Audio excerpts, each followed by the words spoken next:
अस्सलाम वालेकुम फ्रेंड्स, अगर आपका कोई कॉम्पिटिटर 24 आवर्स पहले आपको वार्निंग देता है कि भाई कल को हमने मुर्गे की फ़ाइट करवानी है, तो 24 आवर्स में आपने किस तरह से अपने मुर्गे को रेडी करना है फाइटिंग के लिए। इससे पहले आपने कोई भी तैयारी नहीं की अपने मुर्गे को लड़ाने के लिए, तो 24 आवर्स में आपने कैसे अपने मुर्गे को तैयार करना है, रेडी करना है फाइटिंग के लिए, ये हम इस वीडियो में आपको बताने वाले हैं। So hi guys, this is Waseem and Kaiser. Let's go to Aseel Nawabi latest video. अस्सलाम वालेकुम जी दोस्तों, जैसा कि भाई ने कहा कि 24 घंटों में मुर्गा तपाना है, या किसी के साथ हम कर लेते हैं यार 24 घंटे बाद हमने मुर्गा तपाना है या लड़ाना है, इसका हम बहुत ही ज़बरदस्त नुस्खा लेके आए हैं। आपने क्या करना है जी, सबसे पहले आपने थोड़ा सा ले लेना है आटा।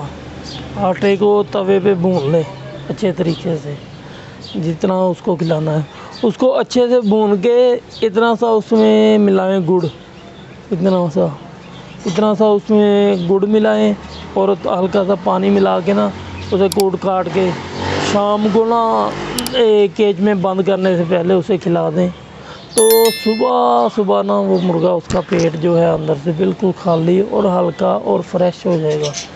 मुर्गा फ्रेश हो गया। इसके बाद फिर हमने क्या करना है जी, इसके बाद हमने एक मजून आती है जी काले रंग की, मस्क उसका नाम होता है, मिस्क भी कह सकते हैं। मिस्क मजून लेनी है, उसमें एक अदद आपने डालनी है या 2 लौंग डाल लें या काली मिर्च, और एक अदद आपने डालना है उसमें सोने का वर्क जी, सोने का वर्क एक डाल दिया। तो ये ना अच्छे तरीके से हल्का सा छट्टा उसका लगा के अर्के गुलाब का हाथ पे गाला सा बना के ना सुबह को उसको दे दें, और एक अदद लगा दें टीका आप नैरो बयान का जी।